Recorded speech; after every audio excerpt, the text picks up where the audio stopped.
UCLA. With USC great and NFL stud Frosty Rucker. The Trojans back in front. And LAFB founder Ryan Dyrud on the Believe Podcast Network and LAFBnetwork.com. This is your destination for Los Angeles football. What's happening? What's good, Los Angeles? And thank you for tuning in to the LA Football Show. I'm your host, Ryan Dyrud. Appreciate you, as always, for tuning in. Make sure to check out the LA Football Network, where this show is housed. You can go to LAFBnetwork.com for all your LA football needs. Got a great show for you today as my good pal, he's a Rams beat writer on the LA Football Network. Chauncey Telese is going to join me to talk about the state of the Rams, and we're going to look ahead towards Aaron Rodgers and the Packers, which is going to be a big game, almost a must-win game at this point for the Rams. So we get into all of it. Before we get into that interview, though, got to talk about my friends at my bookie. It's Thanksgiving week. Depending when you're listening to this, it could be past Thanksgiving or Thanksgiving Day. Hopefully beforehand, though, because we got a great deal for you with my bookie. Gives you plenty of reasons to be thankful. And they're starting with a $250 risk-free bet on Thursday afternoon. That's Thanksgiving, when the Dallas Cowboys host the Las Vegas Raiders. So bet the spread between the Raiders and Cowboys at my bookie. When you win, you win.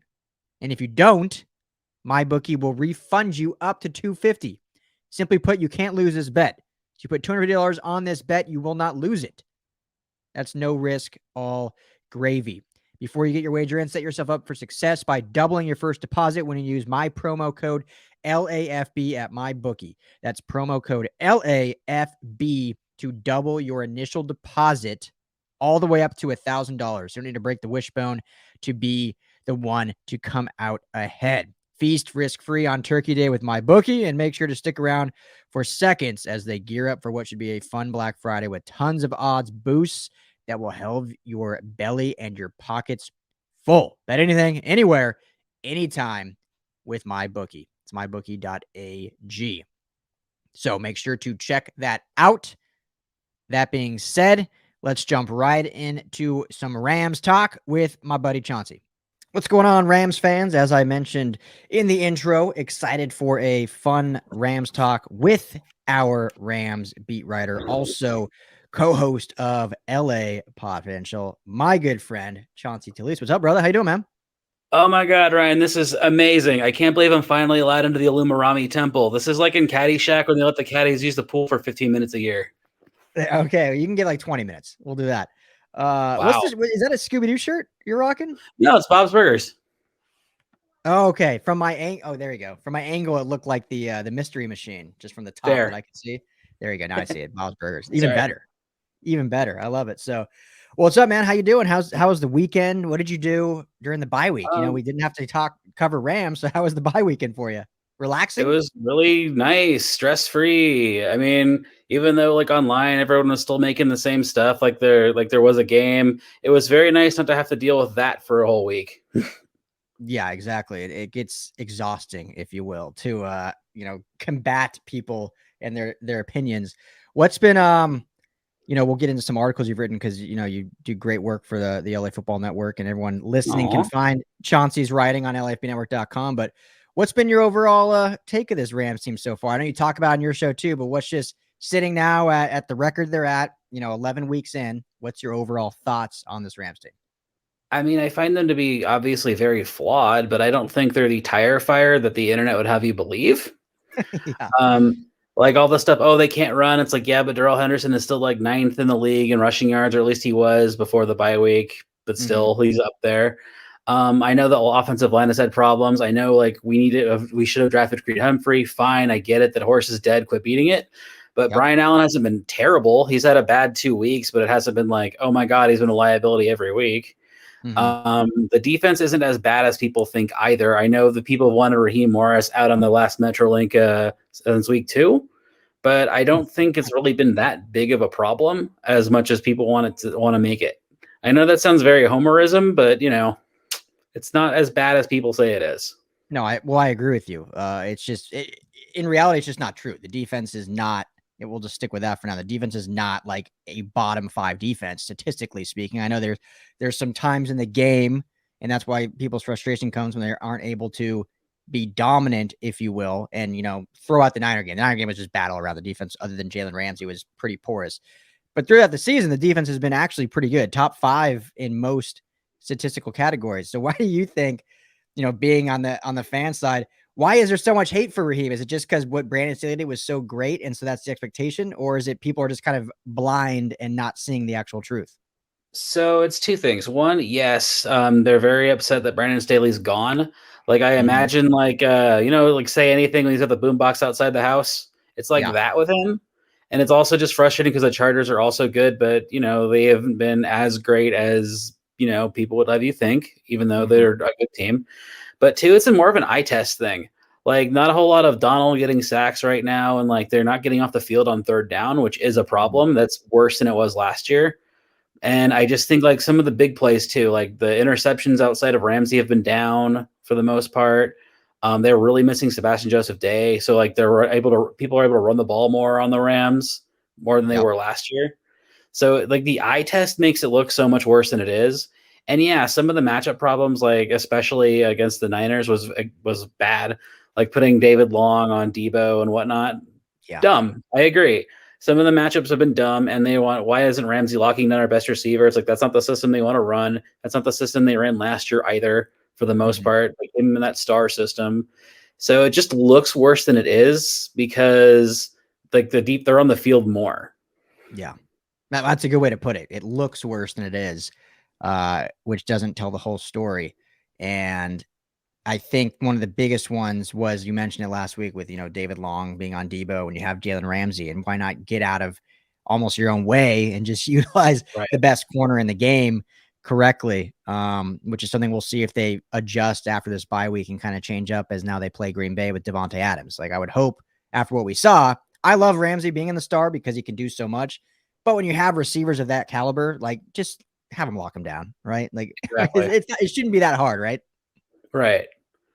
So, and the thing that's been worse has been the special teams that they haven't solved, and that I can't really defend. So I just before we started recording, tweeted out, I don't know if you saw, but it's funny, and this is where stats can like be misleading though. So EPA, which is a statistic that can be used by some people, use it too much, I think. But statistics are what they are. They tell you some data that you can take with it and do with it what you will. In terms of EPA, the Rams special teams ranks 4th in the league, which is shocking. But then in DVOA, which is another statistic, the Rams rank 27th in special teams. That's right. That one's, I think, a little more telling and a little more true. And what I'll ask you, and then I'll give my opinion on it, is Joe DeCamillis an awful coordinator, or have they just caught some bad breaks in execution?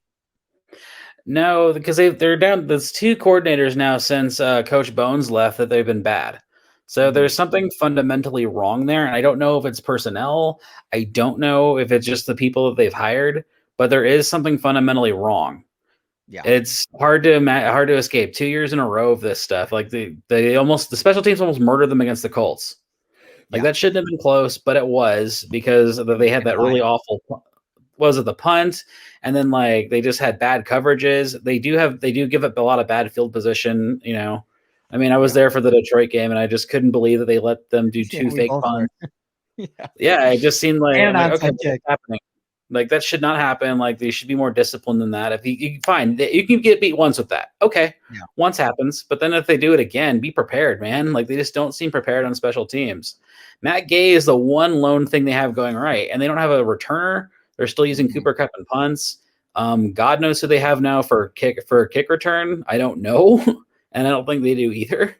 Yeah. I know they started trying out Ben Skrowerneck, but now that he's kind of filling in for Bobby Trees, I don't know if they'll still want him in that role. What's interesting, and we'll have to, and Chauncey, I'm sure this is probably a good article topic soon here that we'll dive into, but so Joe DeCamillis is actually a really good coordinator. He's had, he won a Super Bowl with the Broncos. He did some good stuff with the Jags. He's been all over teams, and usually why he's moved around a lot is because the staff he's on ends up getting fired, not because like he's bad. The head coach moves on, so then the whole staff is looking for jobs, right? But he always gets picked up right away, and he's put together good units. So to me, I think it's more of a personnel issue / new special teams unit 10 weeks into a season. And usually special teams shouldn't take that long. It's not rocket science, right? It's not teaching Sean McVay's offensive scheme. It's special teams.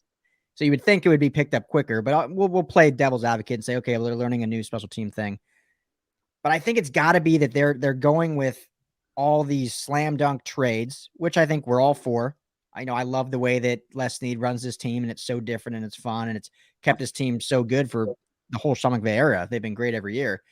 But when you do that, you're losing depth, which is what you use on special teams. You don't want Cooper Kupp returning punts like he is, but they don't have anyone else. You don't want Ernest Jones, who's now going to be your starting linebacker. Could you trade Kenny Young on your kickoff unit? But they have no one else. So I think that might be more the issue, is just they don't have the depth necessary for a good special teams. They don't have guys that are your fourth and fifth string, safeties, but are star special teams guys, because everyone that's a star player is, have their role and everyone else is a big drop off. Do you think that could be it? Or do you really think it's systematically coaching? I mean, it's both of those things. Like both things can be true because they're also employing a lot of young people on special teams. Mm-hmm. Like they don't have dudes that have like been like a fourth or fifth string linebacker for like 5 years that are like a Slater in New England. Yeah, like they don't have a Slater. And that you're right. A lot of those trades have exacerbated that because they've had to lean on those later round picks, getting them stars like Jordan Fuller or Terrell Burgess. Yeah. Who I also don't understand why he's not on the field. They haven't explained that one. I don't know if it's still recovering from his ankle injury or like he's just not. That's probably been, sorry to cut you off. That's probably been because I'm not nearly as hard on Raheem Morris as Rams Twitter is, but that's been my biggest gripe. I'm like, why are you not playing Terrell Burgess? Because I would rather see, even if I think Fuller and Rapp are your two best safeties right now with the system they're doing, but play Burgess and nickel or something. Like have him out there instead of David Long, who's just struggled so much this year. Like Burgess can cover too. It doesn't have to be safety. That's been my biggest gripe. Because he's hurt or he's not 100% physically, which makes sense. Yeah. It's barely been a year since he broke his ankle. It was like an October game on Monday Night Football when he broke it. Yeah, so like 7 or 8, I think. Yeah, and so I get it. He's probably not physically where he needs to be. That would be the only reason. Or in the time he's missed, he's not. I don't know, not as familiar with the system, but not as comfortable in it as he was. That might be it. It really might just be that. Yeah, I would think. I mean, the only other thing is that he's just fallen off a cliff, which I don't think that's the case. Year 2 guy, promising rookie, 3rd round pick, great at Utah. I don't see how all of a sudden he's just like not good for the system based on what we've seen from some of the guys in the secondary. It might just be a confidence with his own body. That happens. You see that in the NBA a lot when guys have ankle injuries. It takes them a while to get their step back. Totally. Yeah, I think that has to be it, because I think Terrell Burgess is one of the bright young stars to be of this team. So that's been hopefully after the bye, maybe we'll see him more. Because I think, just going back to defense quickly, how big of a loss do you think it was losing Troy Hill and John Johnson? Do you think that was really big and now we're seeing it, or do you think it's just a number of factors? I mean, Troy Hill, not so much, because he was one of those people that the Rams Twitter liked to pick on last year, even when he wasn't as bad as they made him out to be. But it was always like Darius Leonard's better, and let's give David Long kid a try. Now David Long is the scapegoat. Yeah, he's the scapegoat. Exactly. Like Jordan Fuller is awesome, but I do think having Rapp basically replace John Johnson has been a problem. Because Rapp's whole deal is he can tackle, but he kind of sucks in coverage, or he's a liability in coverage, whereas John Johnson is not. Yeah. I mean, I don't know how John Johnson's done in Cleveland. I haven't seen enough games, but it feels like he's made that unit better. Whereas Rapp is Rapp. He's a tackler. He's not a coverage guy, whereas John Johnson was a coverage guy. So that's what you're losing. Yeah, and I think it goes back to Terrell Burgess. The thought was losing John Johnson, you would basically, because I think Fuller can play both. So the thought was he would slide over and play the John Johnson free safety role.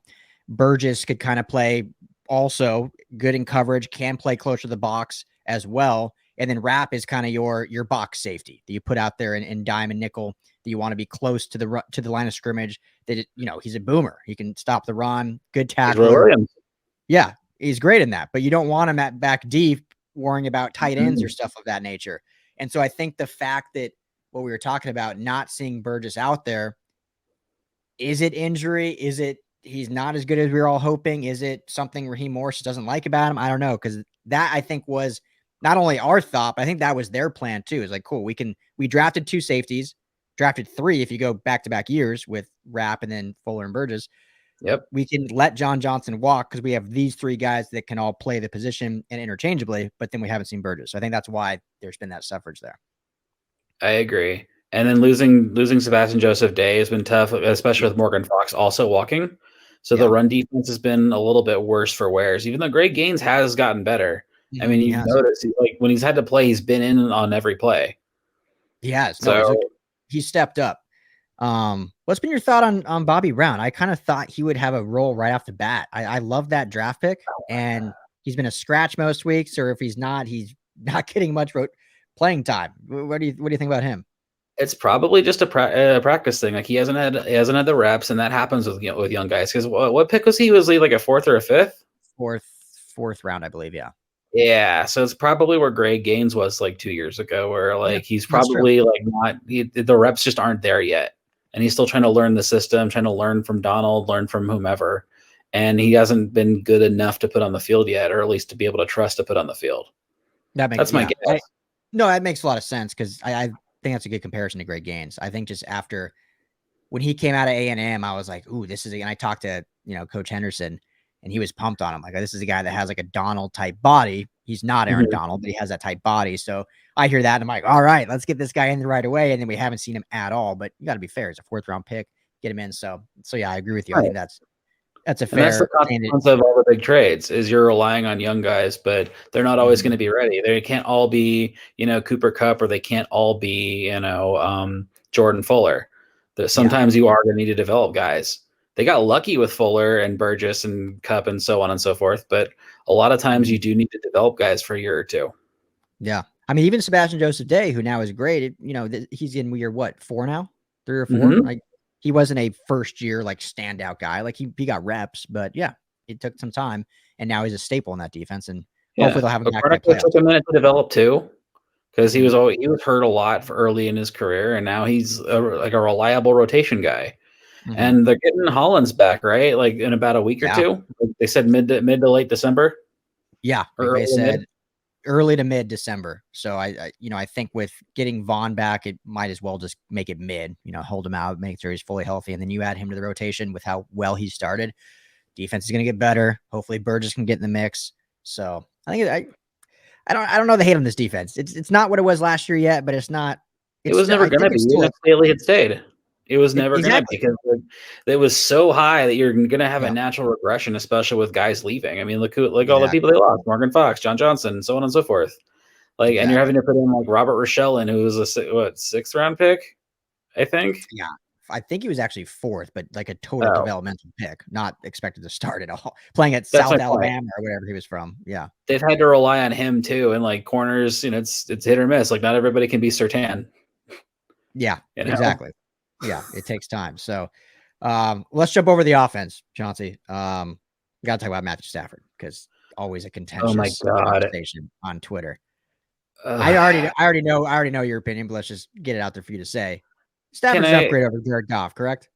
Can I give my opinion while also giving an apology to one of the Rams brothers? I really feel bad. I liked some things I shouldn't have online because I was just rage liking. I didn't really read it. Because he's been like writing the banner of if they had Goff, they'd be in the exact same position, and that annoys the hell out of me because I don't see how you can make that claim. Because even though Goff was like available and he legally won games, it's not the same, man. Like you think about that Miami game last year, where if he didn't fumble 3 or 4 times, they're probably in that game. Or, all the bad throws he's done, even this year, which I know he hasn't had anybody in Detroit. That's not his fault, but it's been the same stuff. Like, oh, yeah, I know those throws. Okay, check down. Okay, he's going to overthrow a dude. Whereas Stafford, it's been night and day. Now, Stafford has his own issues to overcome, for sure. Like, he holds the ball on way too long. We've seen that exacerbated the last 2 weeks. He also sort of possesses Goff's problem of, when there's 4-man rushes, he struggles to move around in the pocket. But the other stuff is way better, and you can clean up the holding the ball too long stuff because Stafford is a really good quarterback. He's very smart, And I know everyone says he's never won a big game, but he's been in big games at Georgia. Like, I know it's going back to college sounds like a cop out, but he's not Goff. He's much better than Goff. Yeah. No, 100%. Nick is my guy. That's who we're referring to. Rams Brothers podcast. It's on here on the LA Football Network, so we can, we love the guy. But he's the biggest Goff apologist, and I don't get it. I think I know where it comes from, honestly. Where's that? Like, because they were in the quarterback wilderness for so long. Like, before Goff, their last good quarterback was Mark Bolger. And even then that broke down fairly quickly. So, like, I get it. Like, if you've been in the quarterback desert for a long time, he was a tall drink of water. And he went to the Super Bowl. I think you bond with him, because he was a homegrown dude. They drafted him. They developed him to as far as he could go. Yep. And, you had some good moments, but the bad moments really started to outweigh the good moments. Like, 2018 was as good as he got. And, I really do think they would not do that contract extension again. I mean, I remember I gasped when I saw it because I'm like, oh no, I don't think this is sustainable. Like, no, exactly. And Stafford is like, he's 32. His career's not over. I mean, or excuse me, he's 33. His career's not over. No. By the way, we share a birthday. He's a year older than me, but we share a birthday. February 7th. You and Stafford share a birthday? Me, Stafford, Chris Rock, and The Big Show. That's a good lineup, right? That's a Mount Rushmore right there. It's a dumb thing I'm obsessed with, but I'm like, oh wow, that's cool. Like, my favorite team's quarterback has the same birthday as me. It's dumb, but it's cool. Some great wrestlers. That's a good Mount Rushmore birthdays right there. Chauncey's right up there. Well done. I know. Well, not yet anyway. Which head are you? Are you George Washington, Thomas No, Jefferson? I'm taking a picture from afar. I'm at the little tourist thing with the binoculars. Okay, the little 25-cent machine things. And it was Chris Rock, not The Rock. Chris Rock. I mean, still good. Either Rock is good. Oh yeah, I know. But yeah, like, Stafford is way better. I don't see how you can say he's not. The last 2 weeks haven't been his finest hour, but a lot of that's on McVay too. Totally. And so, okay, so I talked about this on my last show, and I'm curious your thoughts on it. I don't know if you heard it or not, so I won't repeat too much. Of course I listen. Essentially, huh? Of course I listen. Okay, well then maybe you heard stuff, dude. That's all I do is listen to podcasts and do my work. I love it. I love when people say that. So, but I'll reiterate it. So I had this hypothesis, perhaps, that 13 years of playing Detroit takes a mental toll on you, and you get this mental psyche. I'm talking about Matthew Stafford. Sure. That he basically carried that team all 13 years. Yes, there were some years with Megatron and some other weapons that everyone likes to bring up, but he was the heart and soul of the team. That team went up or down based on his performance. It wasn't like some years with Jared Goff, who I have a lot of respect for, but the defense or the running game carried Jared Goff in some games. The Lions, it was always based on if Matthew Stafford threw for 303 touchdowns, they could compete. If he had an off game, guaranteed loss. So it built this mentality on him, this psyche, that he had to put the team on his back and almost play hero ball in a way and force some things and make sure that he was the one dictating how the game went. Now being in Los Angeles, and he has these new shiny toys. He has a good offensive line. I don't care what the haters say. This is a good offensive line this year. He has Sean McVay. He has a comparable defense, a top 15 defense at least. But he's still, when the going gets tough, because we've seen some games where it's flawless. Like, they're moving like a well-oiled machine. The running game's working. The deep ball's open. He has a high efficiency. But then in some games when the going gets tough, like we've seen the last 2 weeks, it's almost like that hero ball, like, switch is flipped. And he's like, oh, okay, I got to put the team on my back, make things happen. And then that's where we see him forcing things, gets happy feet in the pocket. And so it's almost like, and this is where I get to my hypothesis of this, is that he needs to find a way to keep that switch flipped off and say, you know what, trust the guys around me. Yes, Sean McVay needs to be better in play calling, but overall trust the staff, just do my job.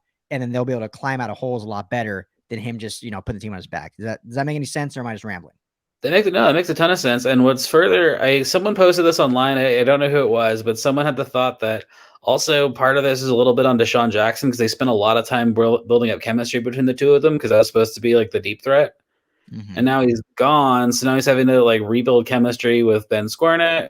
How do you pronounce his name, by the way? I always screw that up. Skowronek? Skowronek. Skowronek? Okay. Skowronek and Odell. And Yeah.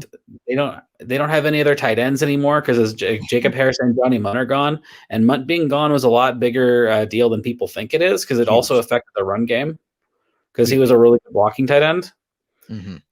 and the chemistry with his receivers aren't there. That's why it's been the Cooper Cup show, and it's going to be even more of the Cooper Cup show because there's no more Bobby Trees, RIP. So that's been tough, and I also don't think McVay does him any favors by not running the ball. Like, I know that's a common thing, but it's true. Like, he doesn't trust his run game, and I think it's because of the blocking that you lost with Munt and now with Woods. Yeah. So I don't know. That's part of it too, but I like your hypothesis as well that he still doesn't still doesn't understand that he's in a good situation. Yeah. He's like a rescue dog.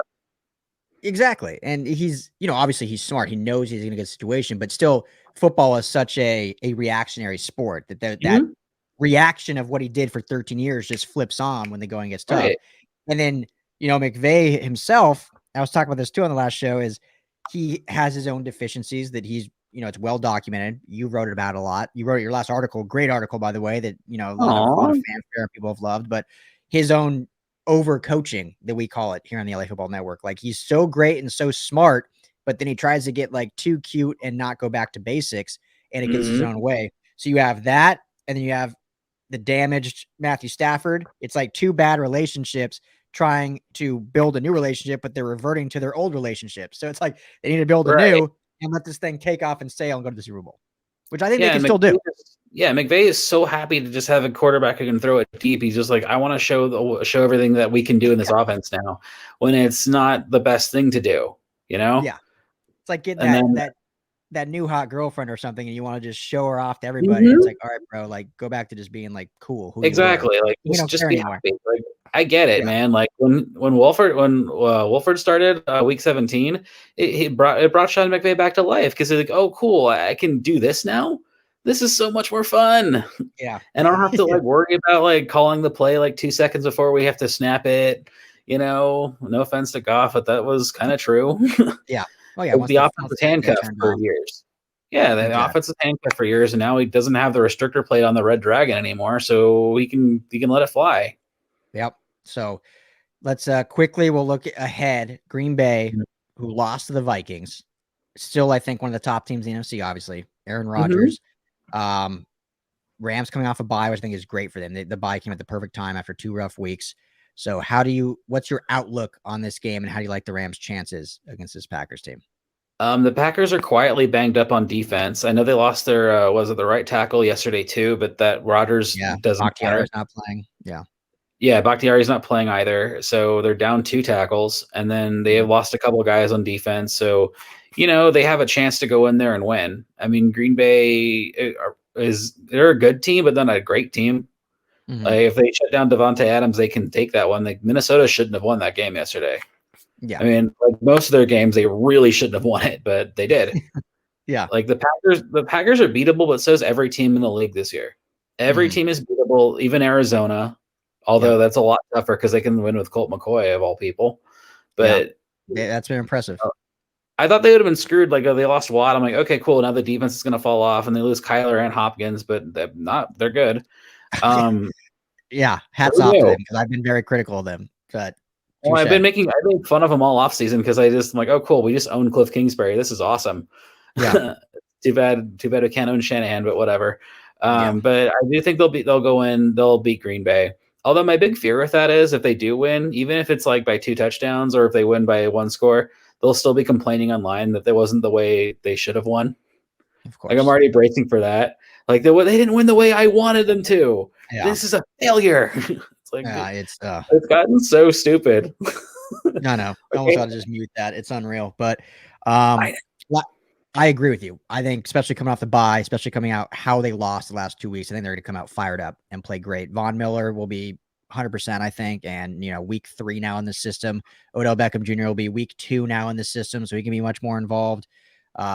And then I think Sean McVay will go back to basics and actually run the football more than 11 times or whatever it is. So he got punched in the face last year and it worked. Like, after that Miami game, everyone's like, oh, that's it. They can't do it. And then they went on a run. They beat Tampa Bay.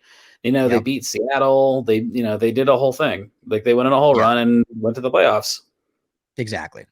But let's for a second let's play devil's advocate. Let's say they go in there and I don't want to say they get spanked, but they lose. They lose a game 3 straight now, fall to 7-4.